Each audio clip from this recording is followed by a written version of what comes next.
How's everybody doing? This is the EBN, or Everything Baseball Network, and I'm your host, Steve Dallas. You may have seen me. I've had other channels, and I've done other kind of videos, gaming channels, some other videos, some political stuff. We're not going to get into that stuff anymore, but now we're just going to jump right in here. This new channel that I started is going to be about fantasy baseball, or baseball in general, and it's everything baseball, just like it says. So, I got the idea because I prepare for my upcoming auction, not a draft. We do auction. I'm going to explain the type of leagues I played. I'm in my 50s, so I've been doing fantasy baseball for quite a while. And the league I'm currently in has National League teams as well as American League teams, just like real baseball. And so I'm in a National League, so I can only pick from National League players. We have an auction. It is like a career league. We do get like a dynasty type picks where we can keep, guys. It is salary capped. Everything is based on salary. So let's say you bid for a Bryce Harper and you get him for $40 this year. Well, if you want to keep him next year, you got to add $5, but you only get like $260. It goes up a little bit each year, but you got to stay within your salary cap. So you may not want to re-sign Harper, and you put him back out there, So that's just an example. I'm going to go into more details, but, when I've been doing this, I come up with a lot of research material, and some people that I play against always ask me, what I do to be successful. And I'm going to talk about myself only because it's a new channel. I don't like talking about myself, but I've been playing, fantasy baseball for many years, over 20 years. The current league that I'm in is going into our 15th year. Like I said, it is a head-to-head, and then, American League versus National, just like a real baseball. You go to the World Series, and I've been very successful in the league. Now, to be honest, when the league first started, the guys didn't take it that serious, and so I did have an advantage the first couple of years, and I did win 3 years in a row because they didn't know players like Bryce Harper had just, come into the league, and I picked up a lot of players cheap, where they went for the big names. They didn't do their homework. And that's why over the years it's gotten competitive, because they've learned. And, I'm also in another league that's a mixed league, head-to-head. I don't play rotisserie anymore. I don't find it fun. But I used to be anywhere from 3 to 5 leagues, at any one year. And like I said, I've been doing this many years. I like the head-to-head. You may not like that. I'm going to... This really, the breakdown is for both, because I'm going to... tell you, rate the players. So if you didn't have time to get the books, you got the video. I'm going to go into all that. I get the books. I also study online. I make my own notes, and you'll see they're pretty detailed. I do everything on the computer, and then I'm ready for the draft when I go. I don't even need my notes. It's kind of like studying, I'm into it. That's the way I am with, the sports and how I want to be with them. So, the current league, like I said, that I'm in, we're going in our 15th year. I've been to the World Series 12 times in 14 years leading up to this year, and I've won 8 of them, right, including the first 3 years, and then later on I had a 2-year run, back-to-back wins. So, I've been pretty successful. Now, some of you just do this. It's fun for you. It is fun for me too, but this is a pretty competitive league. There is some high-priced monetary, rewards. So, we take it serious. What I like about the guys here is obviously if you win, you get a higher share than the guy that loses the World Series. Here, the guys are very nice. We've known each other for many years. Usually we'll just we put it together and split the pot, because then you come out with more. But everybody's different. Some are more competitive, some are not. Some may not really like these videos because it's going to show you how to be competitive. You may not want to be that competitive. So you may just check in to see, the points about the first baseman, and you fast forward to that. So the video series is going to be a little intro on what to do, for the stats. Some of you're going to fast forward to that because you know what to do. It's more geared towards some of the beginners that don't know what to do. And then what's going to happen is I'm going to have 3 or 4, depending on how long these goes. I want to cut them off and keep them short. But the first one is going to be National League first baseman. And then I'm going to have future videos in the next couple of days. I'm going to do every single position, but I'm going to break it down, same for each position. It's going to go National League first, then American League, and then we're going to do Mixed League. I'm going to put everything together, which will be easy for me because I'll have all the stuff done. I have to do it that way because, like I said, I play in 2 different leagues. I play in a Mixed League, and I play in a National League only league. I really don't have to look at the American League. That's kind of extra for you guys that may have an American League team, because I'm sure many of you play like this. And it's, like I said, it's pretty competitive. I think it's more competitive that way, because it's almost like being a real, owner, right? And what makes a great fantasy owner? So let's talk about that. First is studying, right? You can see here's a notebook. I'm going to hold it up, and you can see all my notes, right? And that's how I prepare. Everybody does it differently. It all depends, again, how serious you want to be. But I'm going to tell you about this. One year I was in 5 leagues, and this is, no bragging, no joke. I won all 5 leagues, and I took a very nice vacation, expensive vacation, with my family, and they remember that. So, there are rewards, if you play. Now, I'm not saying you should play for money. You can. There are leagues, that you can go through Vegas. You could do it, online, but it is in Vegas. And you can play for the big money, or, like I said, you may have a group of friends. You don't really want to make it about money because you're friends. And like, we've been together for 15 years. You don't want money to wreck that friendship, but it is, we do put up a lot of money for those teams. So it is a pretty serious league. And on the flip side of that, the guys are really into, football, which I kind of stopped playing football the last few years, and I just really concentrated on baseball. But I could tell you that they're very competitive. And I did not do as well with football. Football is not my sport. Baseball is my sport. I just love baseball. I played baseball all the way till I was 40. I played some college ball, high school ball, college ball, and, coached various levels, ran programs, for the kids as you started having kids, like I'm sure many of you. And I bring all that up because if you've done that, I'm not saying you're a major leaguer, but you have some insight into, especially if you've coached your kids and you've run programs, travel programs, you kind of know how to evaluate talent, right? Because that's what part of this game is. If you're doing like a league like ours, if you're just doing a rotisserie league where you just cash in everybody and you start over the next year, well, some of this you don't have to worry about. You still got to know who the up and coming rookies are because they'll help you throughout the season.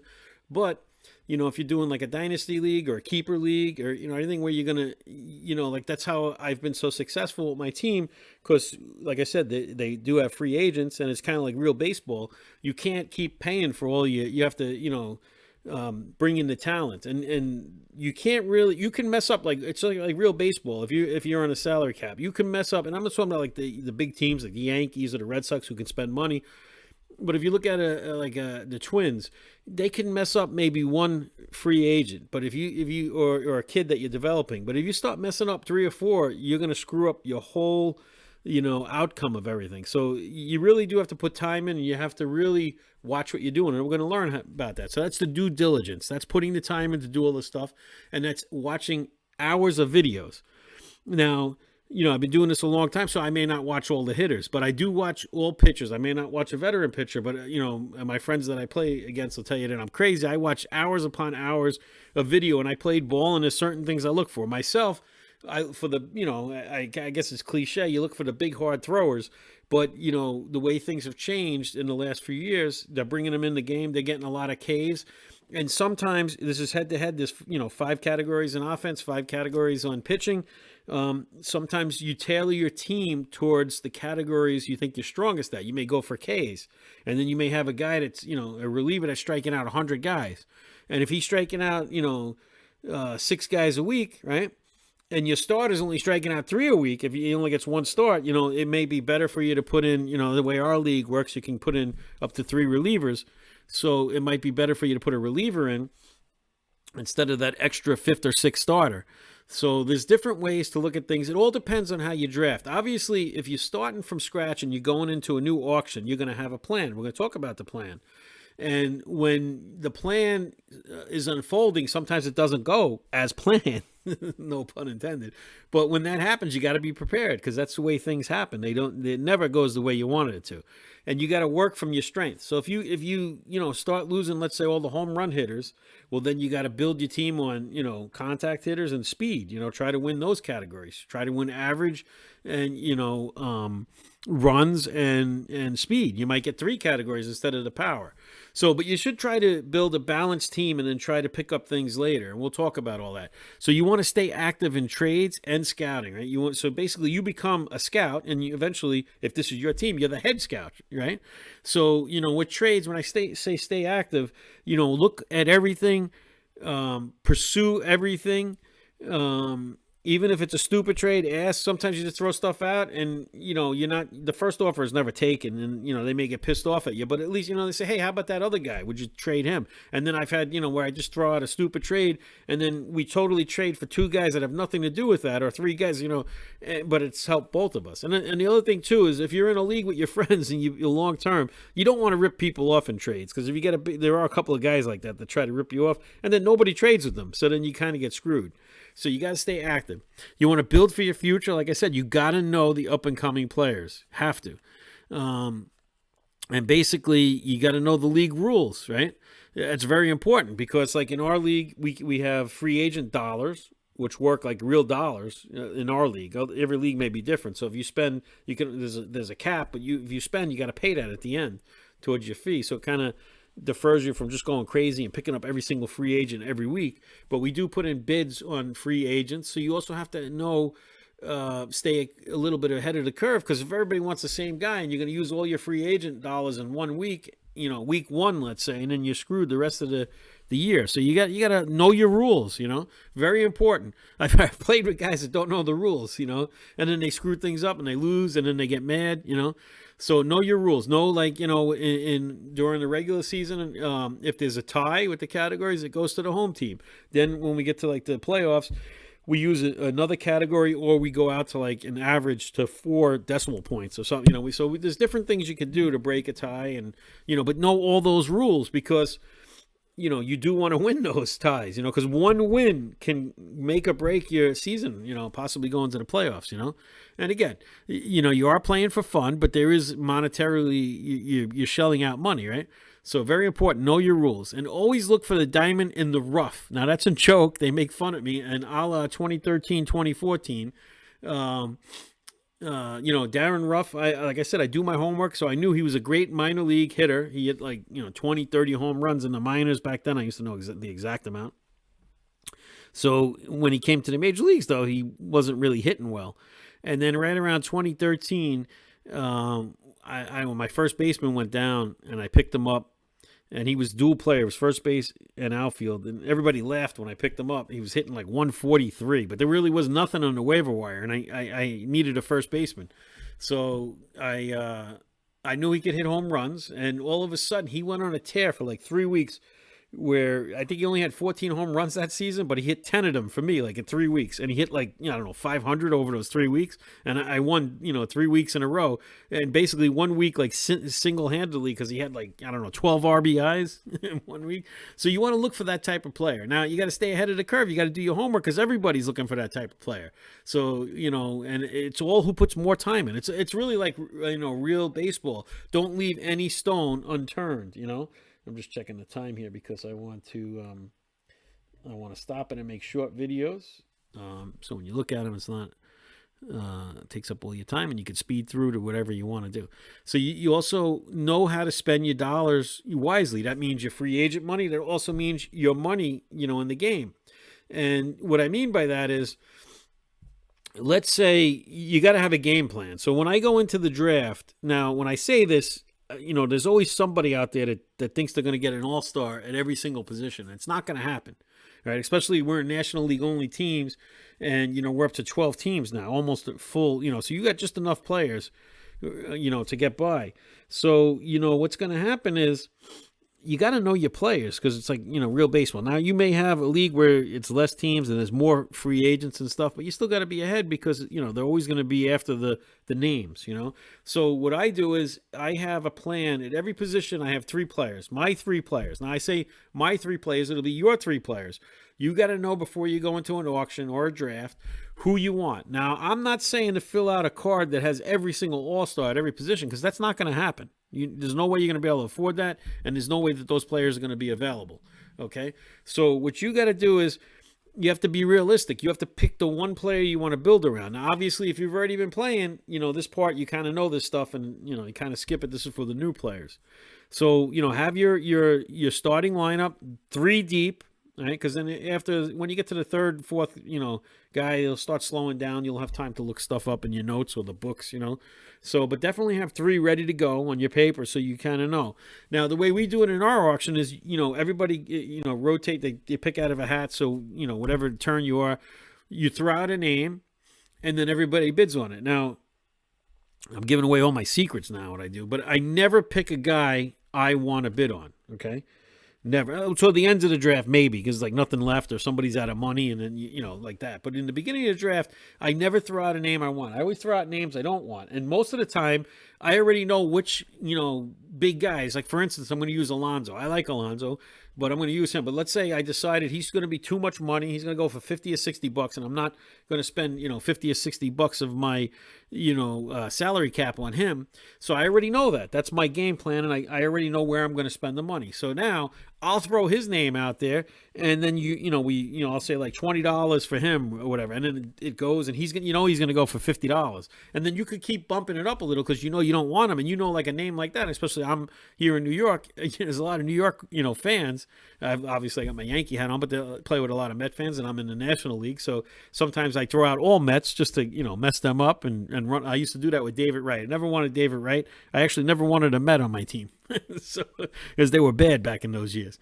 So I would throw out those names and run it up. Now you got to be careful because you don't want to get caught with that player, so you gotta know your players. Kind of like poker. You got to know who's bluffing and who's not, and you can tell who really wants a certain player, and then you run them up. So you got to do things like that because then they run out of money. It helps you later, right? So, stay up to date on all the news, even if it's not your players, because let's say, I don't know, John, you're playing with a guy named John, his first baseman goes down, and his players as well, and you're like, oh, I got an extra first baseman on my bench, and I need a starting pitcher. Well, now I can make a deal with him, so definitely keep up. Always know what's happening with your team as well as the others, because a trade sometimes comes from things like that, right? And, you are essentially the owner, the general manager, the manager, the scout, and remember that, because that's how you're gonna, if you treat this game like that, you'll be successful and win for many years. Again, you may not want to be that into it, but if you are going to be that into it, then be serious, take it serious, and do the stuff that I've outlined, and you'll be very successful. And if you already started a team, this stuff helps too, because like I said, you know your keepers for next year, so you may be getting rid of somebody, you don't want him back, run up the price on him. They'll think you still want him because you throw his name out there, but you don't want him. I've done that, when Goldie was coming to his end, and I had him, and he was coming up to like $40 to keep him, and I don't want to spend $40.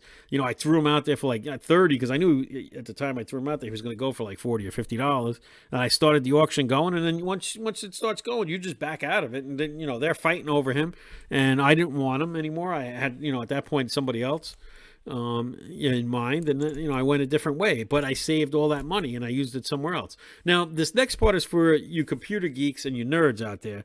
I'm old school. I believe in the eyes, seeing, and I played, so I kind of rely on all that. But a lot of guys use in all the books now, they got all the new stats, and I do know some friends that base the teams on this, so I just want to go over this because part of it was for the new people. So you're going to see in a second, I have all the stats broken down for each player.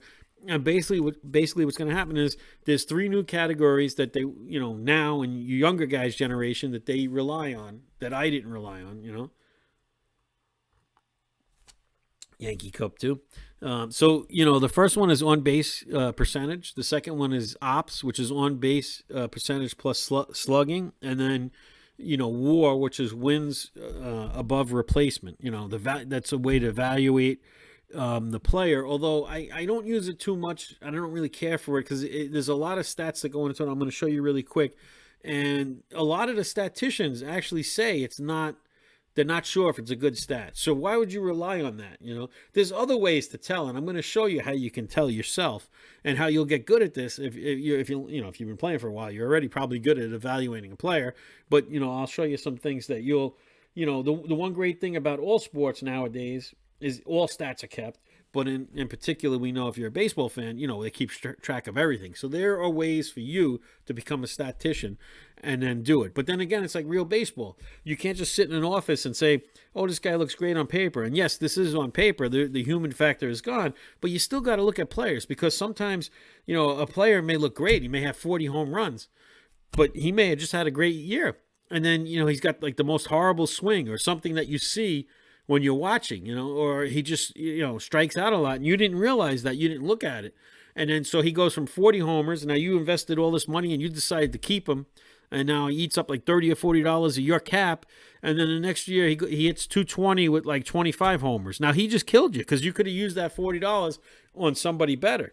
So you got to. We're going to get into that in more detail in a second. So on base percentage, very simple to calculate, right? It's a measure of how often a batter reaches base.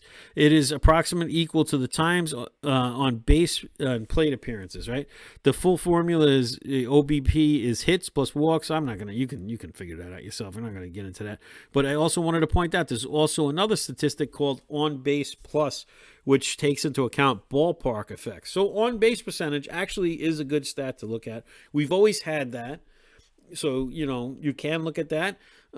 It's especially good. You're going to see when we break down the stats to see, who gets on base. Because, again, if you're tailoring your team a certain way, maybe you want to go for runs, average, and you want to go that way instead of power, So that's important because then you want all guys that get on base. So, what's a good on-base percentage? Well, usually what they do is they take the average. So in 2020, and you can't really use, it was only 60 games, season. So we can't really use that as a basis, but they did come up with an average, and the average in 2020 was 322. So obviously, if the whole league has an average of 322, anybody higher than that is better, right? And then this goes into explaining that to you. In 2018, it was 318, right? And then in 2019, it was hovering around 322, and then it was articles before it actually ended, 2019. So I think it ended at 320. And then he tells you in this a good calculator, which when I read this article, I was like, a while ago, I knew about this. I was like, this is great. So he says now on base percentage tends to be about 60 points higher than batting average. So if the average OBP is 320, the league batting average is about 260. So that's a good way to look at things. And if you look at a hitter and you look at his on-base percentage and you subtract the 60, you can get pretty close to what his batting average was. So that kind of gives you an idea when you're evaluating your players. Now, you could see they have the top 5 from that year. You get Mike Trout, he's like 465. Mookie Betts, 427. Yelich, 412. And then here he's saying that most of them there, except Votto, hit 300. So that's also good. If they're on base a lot, they could also walk a lot, because if you're a power hitter, you may be getting 20 intentional walks a year, So there's also other factors to look at there. But, it is a good factor. If a player gets on base, is going to have a good chance of scoring, and he usually has a higher batting average. So, and then you have the list on my right, your left is all like Ted Williams, the highest one ever. And then we're going to go into ops, on base percentage plus slugging, right? Pretty simple to do. So throughout history, an ops over 800 has been considered good, with one over 900 being very good and an ops of 1,000 or higher being elite. On the other side, an ops below 700 is considered poor, and anything below 600 is very poor. So that's a quick way to tell. And then they also give you the 7 categories. So they got category A through G, and they actually break it down by number. So you can look this article up. That's why if I go back for a second, I thought I had his name. I didn't. I'm sorry. I cut it out.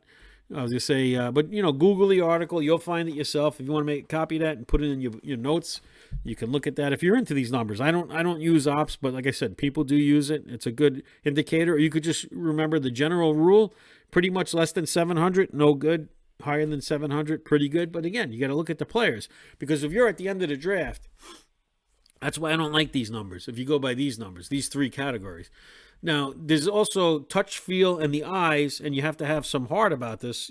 If you're coming to the end of the draft and there's certain players left, you got to know more than that. Because if you just go by these numbers, you may miss something that maybe that player had a bad year. So I don't rely on those, and you could rely on those in the book. I'm going to show you how I break down my stats. Every year I do this, and if you do this, you'll be very successful, and we're going to go into that. And then WAR is wins above replacement. So calculating WAR, especially for a position player, is simpler than you think. It goes into how to do it. They calculate it for position players as well as pitchers. I don't use WAR. I don't like WAR. You do what you want. Again, I'm providing you all the information because all the new books have it. So it's trying to answer the time-honored question, how valuable is a player to a team? Now, if you do use WAR, you got this little, and this one, did I leave the, oh, so I'm going to go back here. No, I cut out the article again. Just Google it. So the league average again is what they base it on.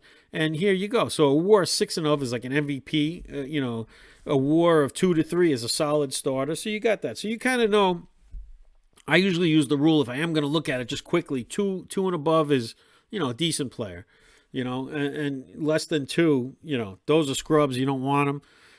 But again, you got to look at if you're looking for a bench player at the end of a draft, he's only going to have a 2. He may have a 1, he may even, be 0-4, you'll see when we get to it. So, at Everything Baseball Network, we do have a sponsor. The sponsor is 3D Sports Cards. So I'm throwing in a little advertisement for them since they do sponsor my channels. And basically, they sell sports cards. They specialize in baseball cards. It's a family-run business. It's actually owned by a woman, so you should support women, right? A lot of women don't have businesses. So it's actually a good business. They've been doing, I buy cards from them, especially they have a lot of graded cards. So you may want to check it out. There's on ebay.com/store STR and /3D sports cards. And you can see at the time that I took this information from their website, they have 100%. They've been around under this name for since 2017, but they've been in business for 20 years. They had another name on eBay. Check them out because they do sponsor me. And so this is a very important aspect, which we're going to go into in a second. But what I'm going to do is I'm going to actually stop the video here because we're coming up on, 30 minutes. I want to keep them, like I said, short. And then I'll do a part 2, which will be probably another 30 minutes. Because if you were new, you want to watch this first part. If you kind of know all this stuff, you want to just go right into it. But so now we're going to go into the National League first base starters. I'm going to do National League. Then I'm going to do American League in another day, and then I'm going to do the mixed. So, if you're like me and you play in just the National League, very good to look at this. Also, if you just want to familiarize yourself, if you are in a mixed league, you can learn a lot from this video coming up. That's going to show you the breakdown. So we're going to go in more detail over that picture in a short second. And like I said, I'm just going to stop it right here. I'll be back in a few minutes.